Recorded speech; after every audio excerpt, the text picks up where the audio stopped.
We are sharing this morning from the book of Philippians.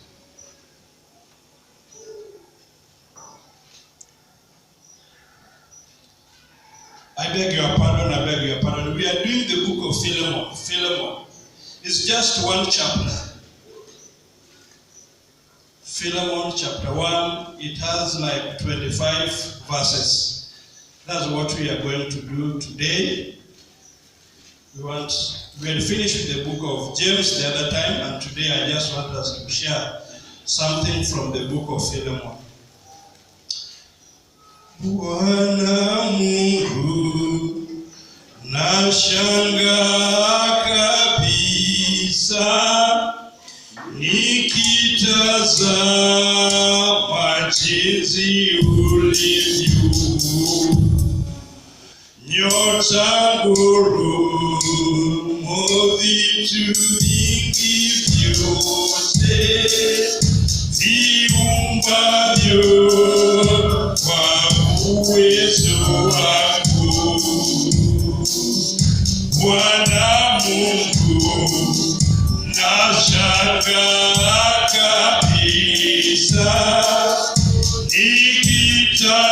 nikitazama jinsi ulivyo, nyota ngurumo vitu vingi vyote viumbavyo kwa uwezo wako. Roho yangu na ikuimbie jinsi wewe ulivyo kuu. Roho yangu na ikuimbie jinsi wewe ulivyo kuu. Then sings my soul, my Savior to thee. How great thou art, how great thou art. Then sings my soul, my Savior God to thee. How great thou art, how great thou art. Oh Lord my God, this afternoon our soul magnifies and honors thee because you are such a good God. When we look down at the things that you made, when we look at the forest, King for all the glory, the birds of the air, the fish of the sea, everything is just beautiful in its place, oh my God. And so we honor you and we bless you. This day as we sit at thy feet even to hear your word, oh my God, we pray that a special way, King for all the glory, my God, Holy Spirit of God, may you come and illuminate our hearts so that this word may be alive and holy unto us, so that we'll be able to do according as it says, oh my God. As we begin our journey in the book of Philemon, King for all the glory, we pray that in a special way, Lord, may you speak to us, oh my God, even the spirit of reconciliation that appears in the book of this book, oh my God. May you help us that we'll be able to reconcile brothers and one another, oh my God. May you help us, oh Lord, that as you, Jesus Christ, is the reconciler of men to God, may you help us, oh my God, that we'll be able to act, oh my God, in a way that will reconcile men back unto thee. In Jesus' name I pray. I'm reading from the Living Translation, the paraphrased Living Translation. The book of Philemon, chapter 1. And this is actually one of those, it was a personal letter written by Paul while he was in prison. It was one of those epistles that were written in prison. And Paul is writing this letter. It was just a small note or a small letter, a personal letter, to a friend of his who was called Philemon. And Paul is writing to Philemon just because of one person whom had offended Philemon. His name is Onesimus, whom we're going to just look at his story in a few minutes' time. And verses 1, the Bible says, this letter is from Paul in jail for preaching the good news about our Jesus Christ, and from our brother Timothy. Just from the word go, you realize that Paul identifies himself, and he says that as he's writing this letter, he is in agreement with Timothy that what they are doing is something, what the message that he is writing to them is what he had discussed with Timothy, and he felt that it is good to just write to Philemon about it. And so as he writes to Philemon, because like I've said, he wants to reconcile two people that were in like a disagreement or something had happened between them. And so Paul realizes that in order to convince Philemon to be able to accept this reconciliatory message, then he's telling him that this, what I'm telling you, is what I've discussed with my brother or my partner, Timothy, and we are writing this letter together with you. It's not just a personal letter, it's not just a single letter, but that has been authored by one person. But this is a letter that the two of us have prayed about it and have asked God for something, and God has actually moved us that we write to you this letter. And he said that the letter is written in jail. Other versions have it that Paul, a prisoner, for preaching the message of Jesus Christ. And Paul, like I've said, he identifies himself or introduces himself to Philemon by who he is. And he does not say Paul an apostle. He does not even use like so many big terms on him. But on this letter, Paul just decides to just use a title of his situation where he is. And he says that I am a prisoner. Not a prisoner of the government of Rome, but he said that I am a prisoner of Jesus Christ. Because the reason as to why I've been in prison is because I'm preaching the good news. And as Paul just introduces himself and he knows who he is, he does not cry or he does not complain about where he is, but he's just bold into it and he's just happy about it. And he said that, look guys, me, I'm a prisoner and I'm happy about that. I'm happy that even in the fact that I'm a prisoner, God can still use me. And even just on that note, brothers and sisters, at times we wait for big opportunities so that we can begin acting or working or even serving God. We look at ourselves and we feel that we are so inferior, that we are so junior, that we are very unqualified, that we are low in rank, that there's no meaningful change we can bring. But I want to bring it to us this afternoon that Paul, even though being a prisoner, he still knows that there is something that he can do even in that state. Praise the Lord. And I want also to challenge and to encourage you that in the state where you are, where God has placed you, right now, there is something that you can uniquely do. Paul being a prisoner and Philemon, like you will just see in a short while, was a wealthy guy, somebody who had a position in society, and somebody who even owned slaves. He had workers and so many of them. He even bought slaves. I think naturally, Paul would have looked at himself and said, oh my God, I can't speak to this guy.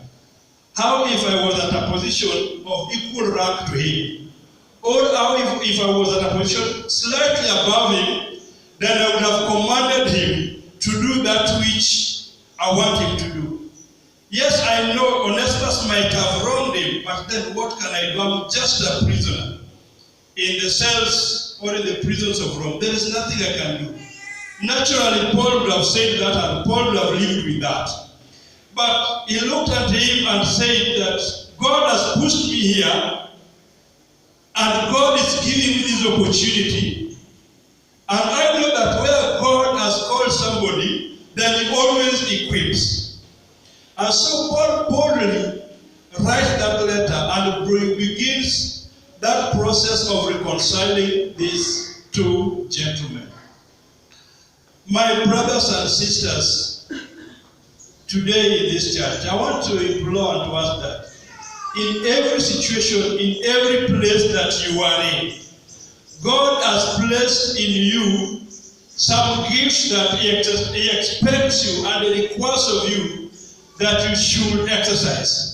As Christians, all of us are called to bear fruit. And that's why Jesus said in the book of John chapter 15, that every branch that bears fruit, every branch that actually uses the gifting that God has given unto him, he just prunes him to make sure that he is so healthy and he can be able to reproduce more and more. But any branch that is just complaining, any branch that is not bringing forth any fruit, then Jesus said that it will be cut off and actually will be thrown either to rot or to be burned. And so, as we begin studying the book of Philemon, I want just to encourage us that why don't we just take a moment of our lives and examine in our lives the positions that we hold in this society, be they little.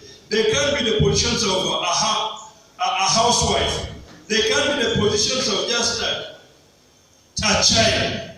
They can be positions that everybody else will look at you and say that you are a nobody. But I want to tell you that even in that aspect, there is something that God requires you and I to do, which we must do. And so Paul identifies himself and said that, guys, yes, personally I'm a prisoner. Paul is saying that I am a prisoner. That is my identity as of now. So what I'm saying is that Paul realized who he was and who actually he is in the kingdom of God. If I were to ask you today, do you know who you are? Bwana asifiwe. Swali rahisi. Je, wewe unajijua wewe ni nani? Apart from kujijua ama Kiswahili nzuri, je, wewe unajielewa wewe ni nani? Ukiulizwa saizi wewe ni nani? Ama wewe uko tu? You know, even as we teach about the gifting and the fivefold ministries in the house of God, there are people that even up to today, they do not know who they are. Umeokoka na uko tu. You do not know where you belong. I want to encourage us that, just like Paul, can we be able to just do a self-introspection and realize who we are? So that if you are to introduce yourself, you will say who you are. The other day, some of us were sitting for some interview, and the first questions you are being asked, you are told, welcome, Mr. Ochieng. Kindly introduce yourself to us. And I know so many of us crammed those things, including Omondi. But if I were to ask Omondi now, Omondi, introduce yourself, love that amesahau. Bwana asifiwe. Do you know who you are? Especially in the body of Christ. Wewe ni nani? Do you know why you are here? Ama uko tu, ukule ugali na managu kwa nyasemo ulale siku zisonge ungoje ukufe usiku.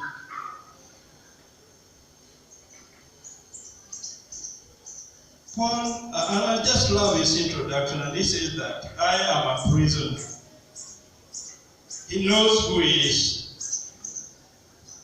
I don't know. But I want you to seriously, let us all seriously think about that. Do we know who we are? You know, even just the people that do not know themselves or who they are, it is easy that you can mess around even with your lives.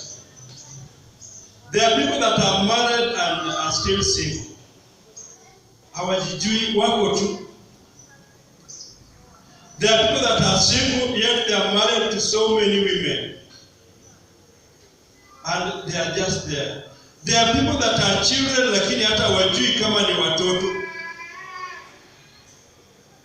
And there are people that are grown up, adults like us, and do not know ourselves. We do not know where we belong. And that's why I was talking to our youth. That's also part of your identity. Do you know yourself? Do you know that you are a youth? Ama wewe bado uko katikati ya youth na Sunday school. Hata tukiita mkutano ya wamama unaweza kuja anga sababu hujijui. Do you know who you are?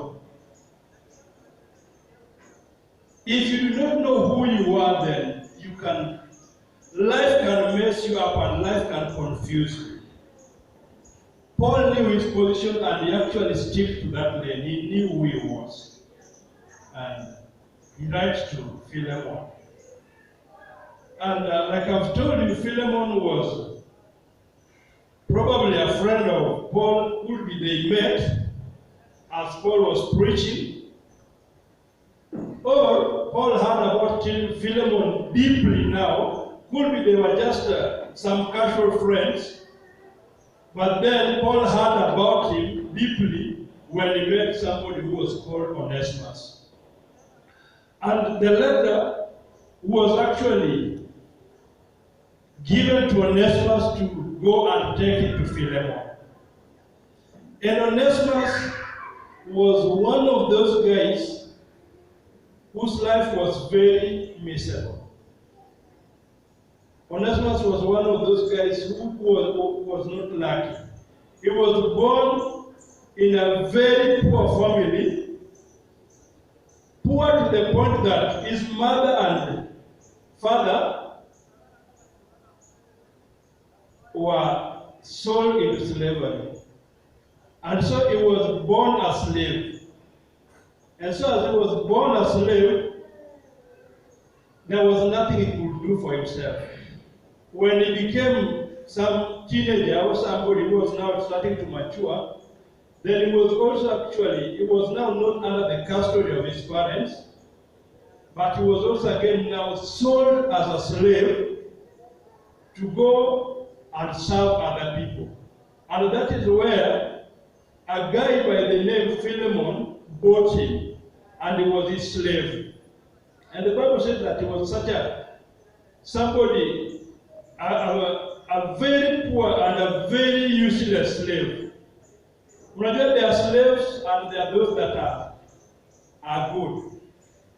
But then there are those slaves that you feel are so useless, have no meaning, they are weak, they can't work so well, they are not productive, they are ever complaining, nothing good is coming out of them.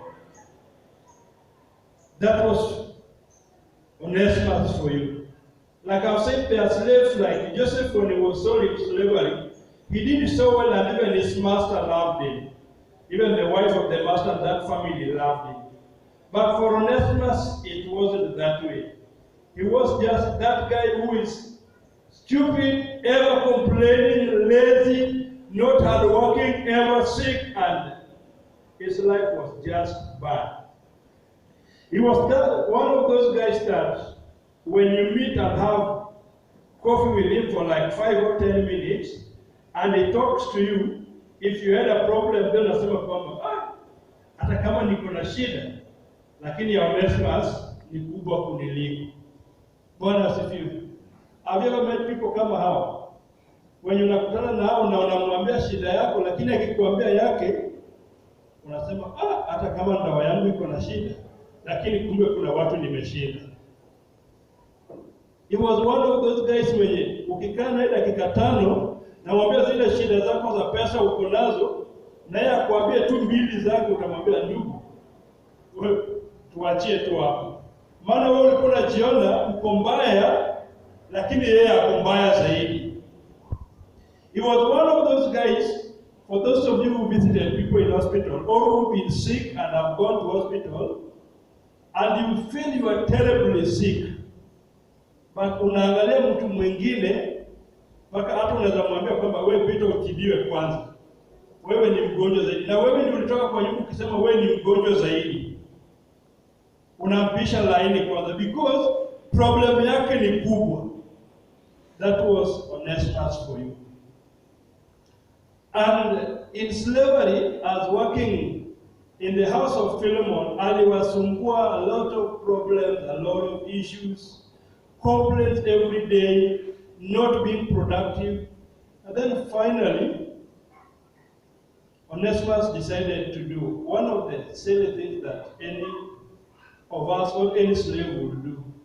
Aliangalia na kaona mahali pesa inawekwa na kawa mjanja kidogo na kapiga wale wafanyakazi wengine chenga na kaenda na kagrab pesa ya Philemon na akatoroka naye.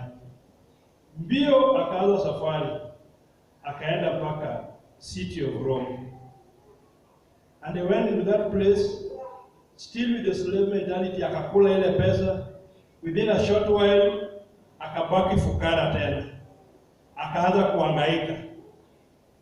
Then katika ile hali yake ya kuhangaika na kuteseka, the Roman Empire, the Roman government ilikuwa very keen inaangalia watu ambao ni intruders ama foreigners, and akapatikana akaulizwa, na wewe umetoka wapi?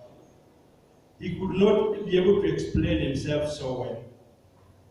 So what happened? Akashikwa na akapelekwa gerezani.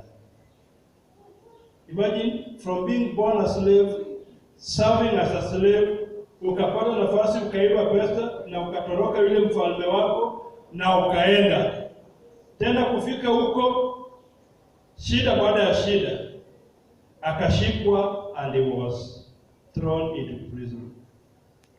While he was in prison, he met Paul, because Paul was also a prisoner there. And so when he met Paul, they began to have a conversation and talking, and in that process, Paul preached to him and he got saved. Praise the Lord. Amen. And after he got saved, he continued serving in that prison and serving even Paul. Labda alikuwa aliwekwa, so because he's a slave, labda aliwekwa mfungwa wa jikoni, akawa analetea Paul chakula vizuri na uji vizuri. So he was standing for Paul vizuri sana. Then finally, siku zake za kukaa jela zimeisha. And when siku zake za kukaa jela zinaisha, akaambia Paul, sasa mimi siku zangu zimeisha na atarudishwa ile mahali nilitoka, narudishwa katika nchi yangu.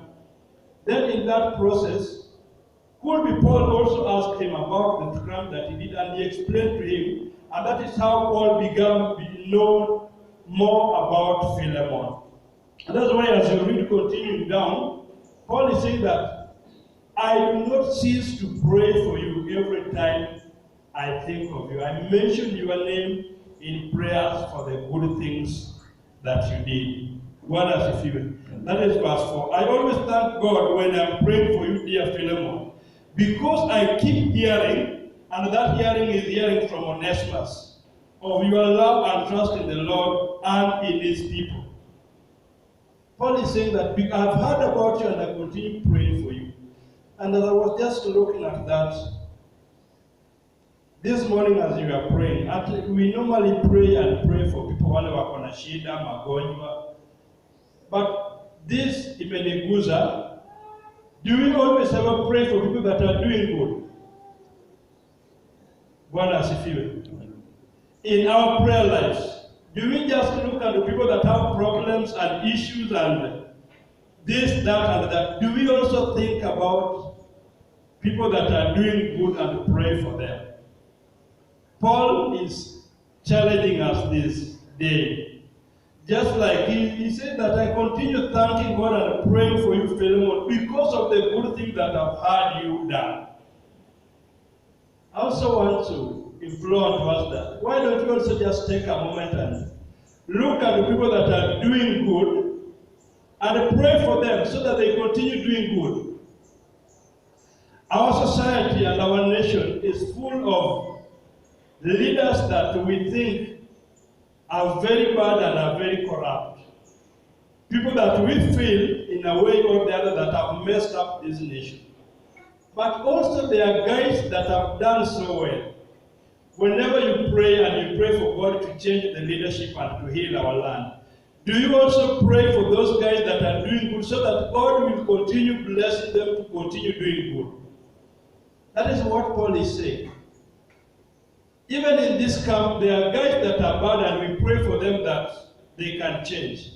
We have drunkards, we have fornicators, we have adulterers, we have evil people around us, and we pray for them. God help them change. But don't you also take a moment and pray for the good guys around? Bwana asifiwe. Do you also pray kwa watu kama Kim wenye wako tu poa, wako tu sawa? Ama wale wako sawa tuwaombee Kim? Wajisawa tu, because they are good. We wait for them waanguke ndio tuanze kuwaombea. Basi, do we pray for those who are doing good? And so because Paul has heard about what Philemon is doing, he said that I continue praying for you, that you continue doing good. I want to encourage us that in our prayer items, let us continue praying for those who are doing good. Let us continue praying for the leadership of this church, not just in our weakness, but even in our strength. Just thank God because there's a strength that you can see in the leadership of your church. There's a strength that you can see in the leadership of your nation. There's a strength that you can see even in the leadership of your marriage and of your children. There's something good you can see in them. Just continue thanking God for that. And so, Paul is saying that I've been told about you, or we've been told about you, I and Timothy, that one time you had this guy who is called Onesimus. And so I'm writing to you that you accept him back. And I know that there is some money, because when Onesimus got saved, he was able to open up and say that mimi sitaki kurudi huko, ndio Yesu ameniokoa, lakini I stole money from that guy and is our master. How am I going to approach him? And then Paul tells him, tell us about this master of yours. How is he?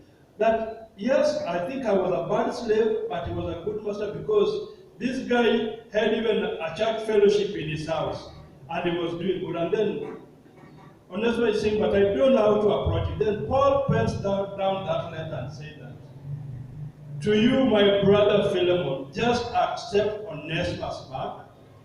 And I know he stole some money from you. Charge that on my account.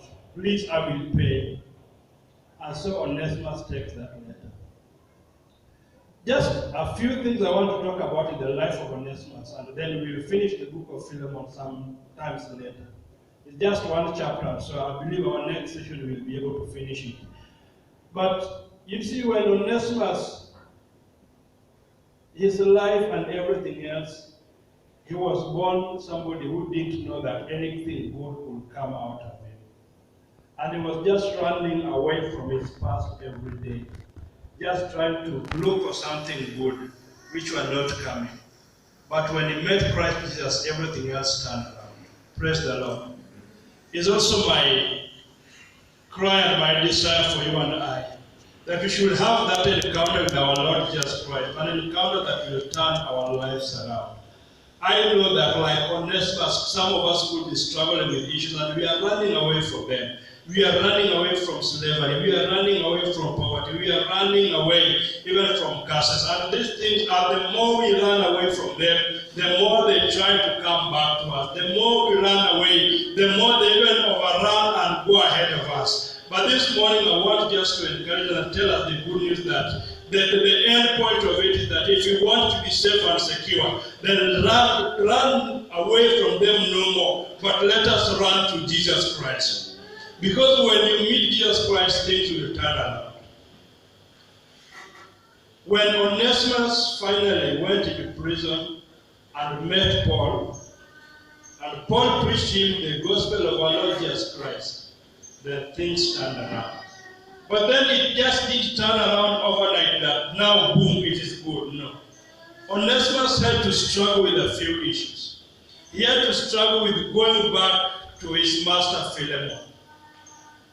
But you see how God is gracious. God placed him in the hand of Paul, somebody that God knew would be able to work this process so that Philemon will receive him. Brothers and sisters, I want to tell us that when we leave it all to the hands of God, then He knows how He's going to do it. Praise the Lord. He is a way maker, and he just knows how he's going to make a way. We might not be able even to comprehend about it, but God knows about it. When Moses raised his hand, when ahead of the Red Sea, I doubt if Moses actually knew that a sea would actually part ways, because that is something that had never happened. But Moses just trusted God and said that, God, I know you can do it. I do not know how you are going to do it, but I know you are going to do it. It could have not been in his imagination that this Red Sea can part ways and create a way for us. And so because he trusted God, God did something that actually even Moses was amazed about. And could be for a second he thought that, is it the right decision just to enter him? But because God did it for him, all glory belongs to God. I just want also to bring it to us that let us not run away from the struggle that we have. Let us just bring them unto Jesus. And when we bring them unto him, let him work on them. Just like as we were doing in the book of James, we say that when we go to God in prayer, let us not condition God. Let us not give God instructions. Let God just be God, and let God just take over the whole situation. Just entirely trust unto him. That is what Onesimus did. He trusted God to turn around his life, and indeed Jesus did that. He got saved and gave his life to Jesus Christ, and Paul was able to reconcile him back to his master. And as you read your Bible, you will realize that Onesimus, from there, when he went back, he was no longer a slave of Philemon. But Onesimus was even elevated to the rank of a bishop of a church. Praise the Lord. There are things that God can do for you and I. But I think we are just afraid. We just do not know what to do. And so we limit God. One of the weapons that the devil will use on you and I, trying to limit us from achieving what God has purposed for us, and even from reaching our destiny, is the weapon of fear. And so when you fear, you fail to trust God. The opposite of fear is faith. When we have faith, everything shall be well. And fear is bad. The devil uses fear, and people fear things that are even not there. In this camp, this week ending and even last week, when some of our brothers tested for the COVID-19, the devil instilled fear in people to the extent kwamba watu walikuwa na symptoms mwitu. Bwana asifiwe. Unapata mtu anakwambia, basi mimi naumwa na kichwa na na sweat. You know, that is fear. And when that fear inakuwa ndani yako, the devil makes it very real.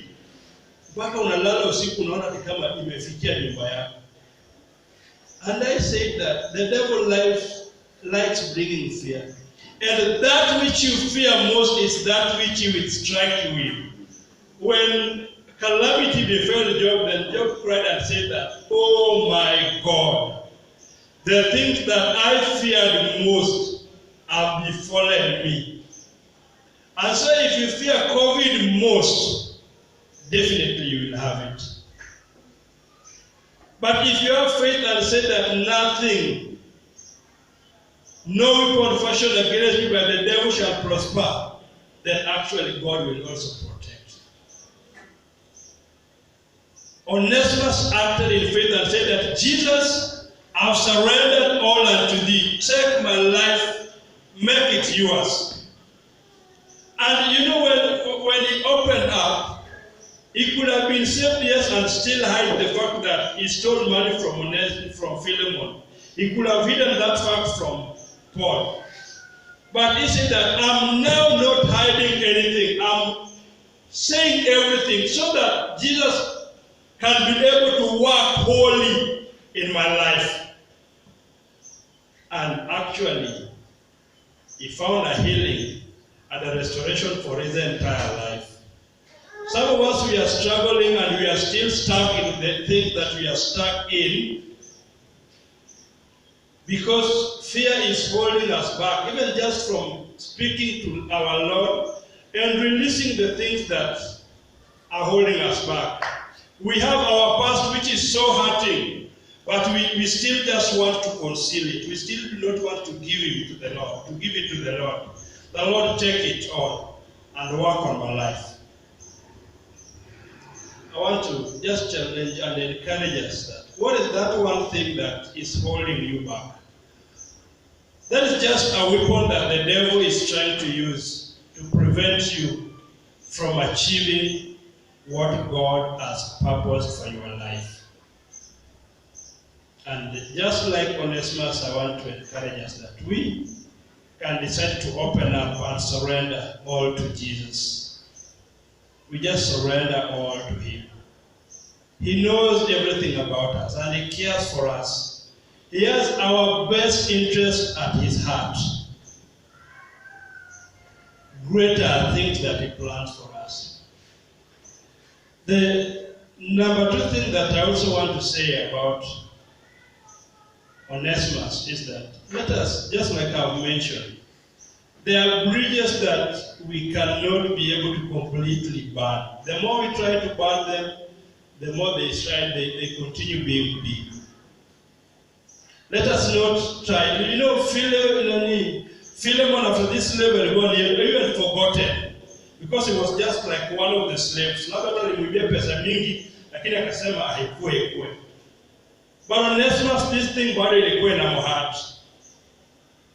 Na the moment unajaribu kuitoroka, ndio the moment inarudi. Imagine umetoroka umeenda nchi ya mbali na umeona sasa hapa, wacha nianze maisha fresh hata kama ni slave. Bado unashikwa, unawekwa jela na unajua baadaye ukimaliza hiyo kifungo unakuwa repatriated, unarudishwa back kwa ile nchi. Na yule jamaa atakutana na wewe tena. And so he decided that I've tried to run away from this thing for so long. Just like Jacob had tried to run away from his brother and from his family. But finally he reached a point and said, Lord, enough is enough. I am going back. And when he went back, God had made things very easy for him. I also just want to encourage us that those things that are holding us back, if we just turn around and say, Lord, I surrender them unto thee, then you never know. God has already made things easy for you.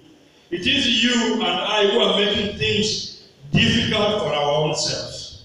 But God is just waiting for us. Just make that bold decision and that bold move. Return to him.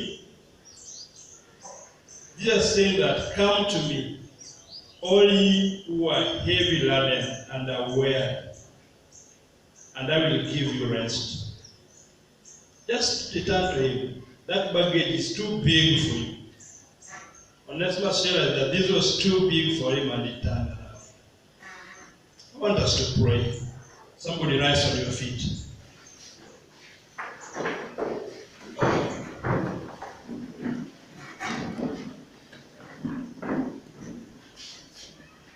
Just with all our heads bowed down, just take a moment and look at your life. The things that you could be struggling with, the things that you've struggled with and are even not making sense to you, the things that you are trying to do and are not working. God is saying that just open up, share them unto me, and I will take that baggage away from you. And like Onesimus, could be we've struggled with it for so long, could be from birth. But he's saying that I'm ready to do it for you. With your heads bowed down and hands lifted up, I want to pray with you. Lord Jesus, your children are before you. Struggled with a lot of things. I've tried all manner of things that they think they know can work, but have not worked for them. So we surrender them back unto you, oh my God. We pray that as from this day, my God, take it from us. Let it be yours, oh my God. Substitute unto us, give us even that light about them, oh my God. You said that your yoke is so easy. We desire that easy one, oh my God. This has been so heavy unto us. The devil has created in us a yoke that is heavy with fear. And so, Lord, we've lived fearing, oh my God, and we struggle with things. Lord, as from today we substitute and take faith, oh my God. That even in our weakness, Lord, we declare that you will be our strength, oh my God. We welcome you into our lives, oh my God, that you reconcile us even back unto our Maker, our Father, Jesus, Lord God. Jesus, we thank you. Holy Spirit of God, we welcome you into our lives, that you come and reign, that you come and have your way. Make our lives a dwelling place for you. In Jesus' name I pray.